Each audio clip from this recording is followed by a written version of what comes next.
obviously represents kind of civilization. And then we're going to have the open field, the countryside, where people live in the country and in the countryside, right? Hypnotized. You're kind of sitting there on the bank of the river, there outside of town, in a warm haze. The sultry light is absorbed, not refracted by gray stone. We're back to the important symbol of stone again, right?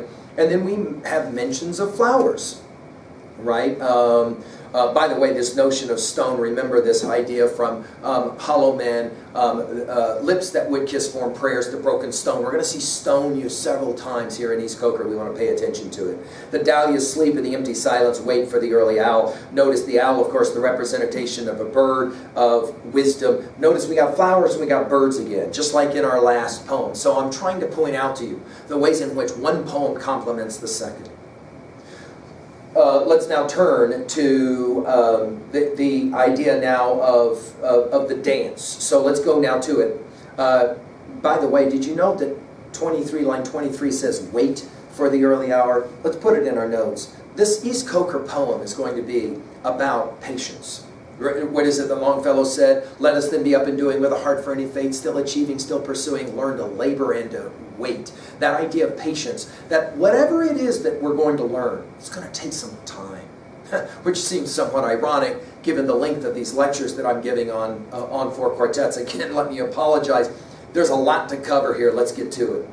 It's an interesting little image, okay? If the first poem, Bert Norton, we had the image of going into the garden, the rose garden, and hearing the laughter of the children. Here we're going to have a different kind of experience. We are in nature, but we are in nature to watch a marriage ceremony of some country peasants who are going through a ritual that's very, very old, of dancing around the fire and even through the fire in that open field. If you do not come too close, if you do not come too close, notice the repetition of the line. In other words, if you show the proper respect. On a summer midnight, you can hear the music of the weak pipe and the little drum. These are lowly country folk, in other words, right? By the way, this notion of the marriage dance that we're about to see, and see the dancing around the bonfire, makes us think of Bert Norton, line 69, and the dance there mentioned.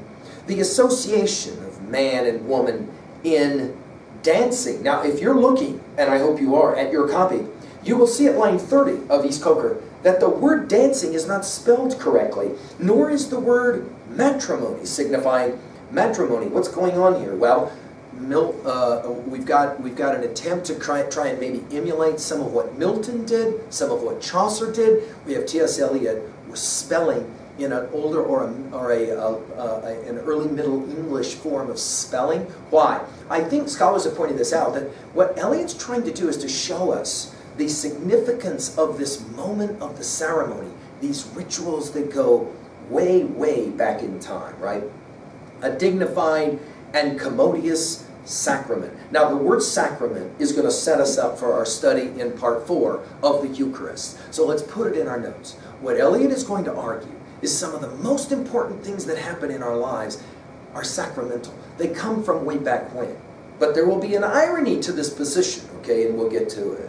2 and 2, necessary conjunction, holding each other by hand or arm, which betokeneth concord. So notice we've got union. The marriage ceremony and the dancing around the fire demonstrates a certain kind of ceremony that's unified. Right? Harmony, we might say, going back to our Plato comments, right? Round and round the fire, leaping through the flames. This is mystical language here, right?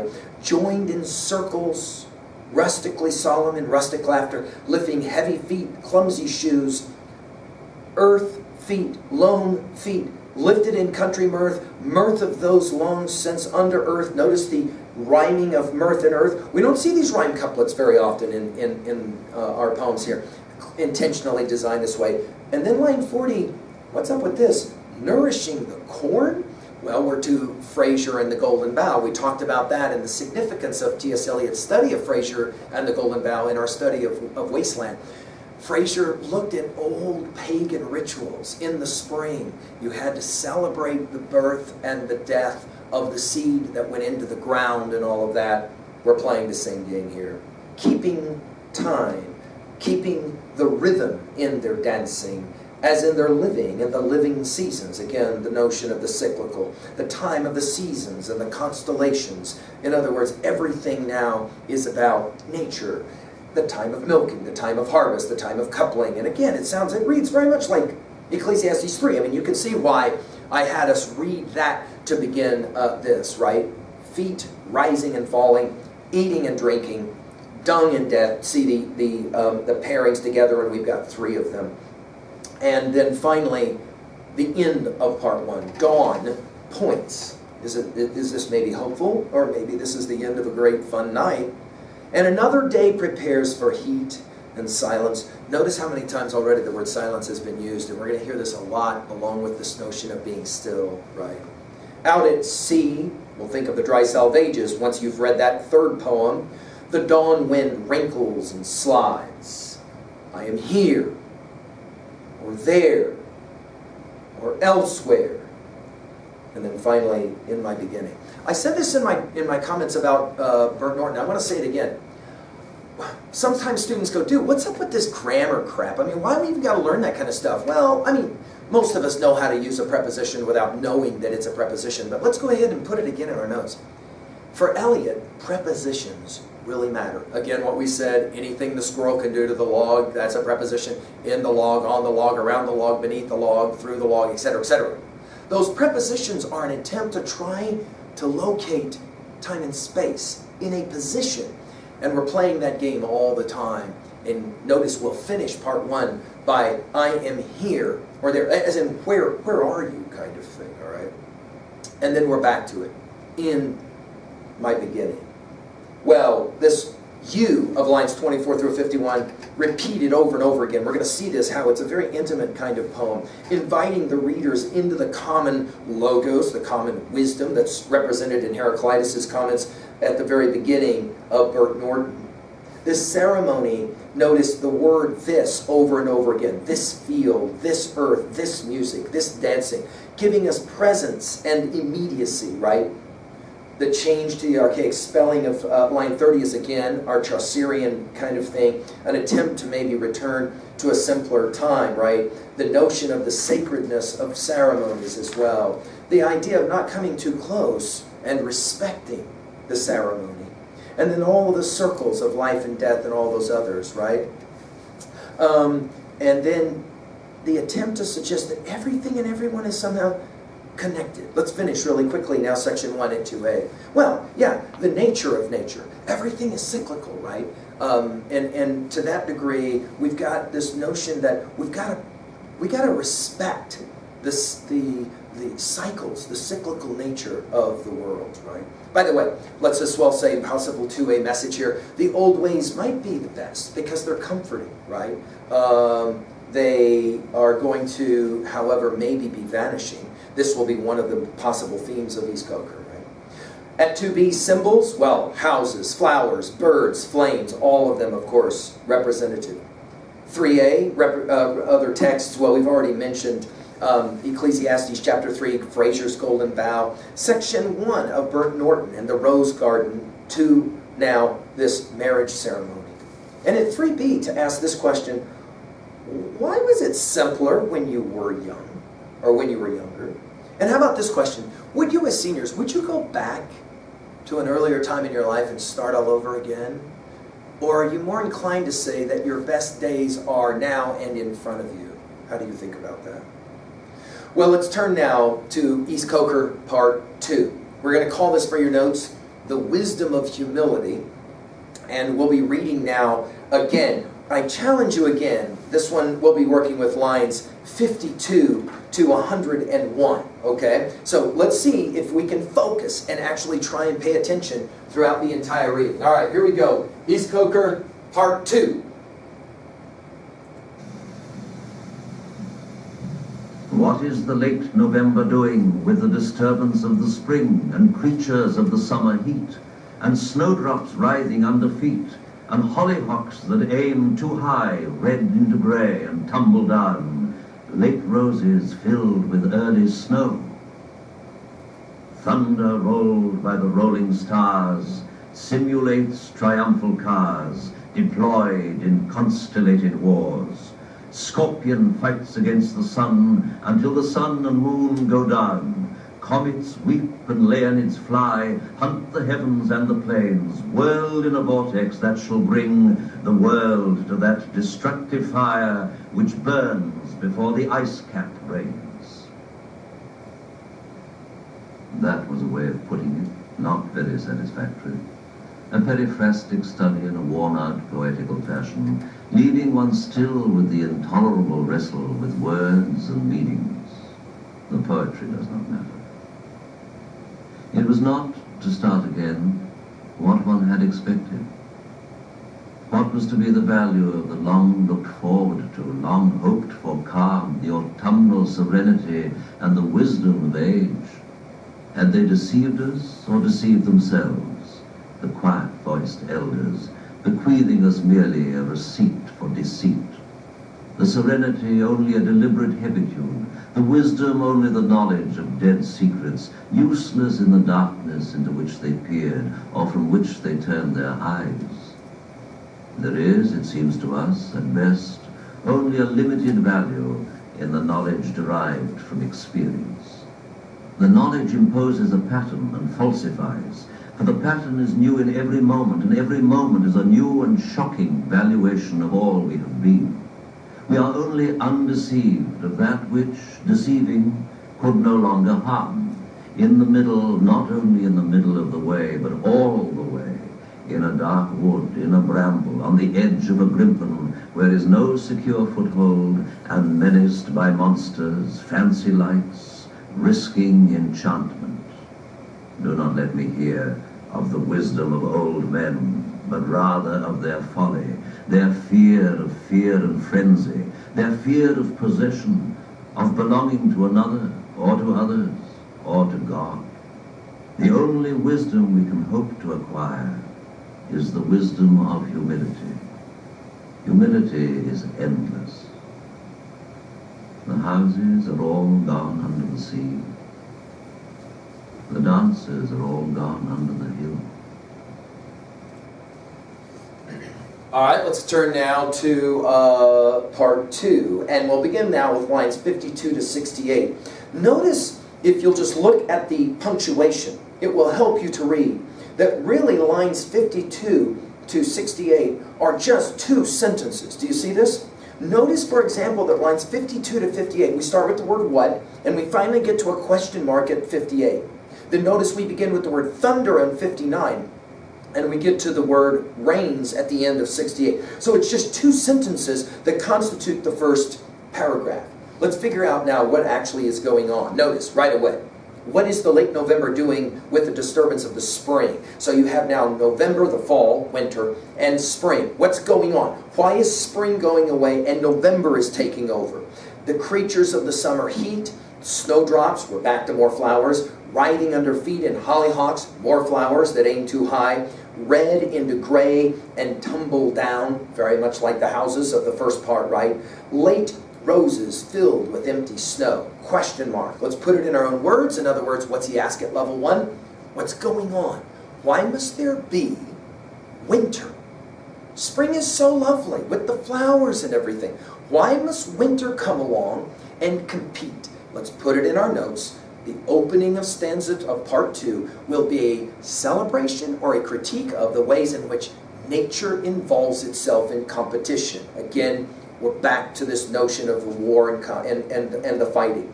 Line 59 begins with thunder, which immediately makes us think of the Wasteland Part 5 and what the thunder said. Thunder rolled by the rolling stars simulates triumphal cars. Chariots here, probably a reference to the constellation Ariva. Deployed in constellated wars. Scorpion, probably here Scorpius is being referenced, fights against the sun until the sun and moon go down. Comets weep, linnets fly, hunt the heavens and the plains. By the way, did you hear all this amazing rhythm of these lines? Whirled, the apocalyptic almost languages, whirled in a vortex. Think of Yeats's Sailing to Byzantium and that gyre of the second coming. The world to that destructive fire which burns before the ice cap rains. In other words, Nature is always, it seems, involved in some kind of struggle, right? The constellated wars. There's an imagining here that even the constellations fight or war against each other, leading comets to cry. Nature is saddened, if you will, by the conflict, right? Finally bringing this world to fire. Think about the significance of the fact that these lines are written right at the beginning of the Second World War. There's tremendous fear. Again, why? How in heaven's name are we going through this? Again, we did this once already, and now we're back at it again. Let's take a look now at lines 69 through 101, and we'll finish now the whole part 2 this way. First of all, you've just got some amazing poetry. I'll just say this out loud. There are poets who, if they could have written the lines of 52 to 68 once in their life, they'd already think of themselves as the best poets who ever lived. Not Eliot. Instead, he says it this way. About the very thing that he said, in other words, nature is always competing with itself, he says, that was a way of putting it. Not very satisfactory. And by the way, the word satisfactory takes us back to Journey of the Magi. You could say that it was satisfactory. You can go back and take a look at that poem as I've lectured it to you. A paraphrastic study in a worn-out poetical fashion, leaving one still with the intolerable wrestle with words and meanings. All writers know this feeling. All speakers who have tried to say something. It reminds us of Prufrock's line again, 104, it's impossible to say just what I mean. Right? We're always trying to understand the meaning. Notice the word meaning is in fact used at line 72, and the quest for meaning. Poetry is an attempt to try to understand the meaning, isn't it? Well, no. T.S. Eliot will now do something very strange. A poet writing a poem will say at line 72, the poetry does not matter. Notice there's no punctuation at the end of the word matter. It was not, parenthetics, to start again what one had expected. The writing of poetry, the achievement of poetry, not what one had expected at all. Notice, it's a surprise of a kind. Wow, I didn't expect that. What was to be the value? We're back to the meaning quest again.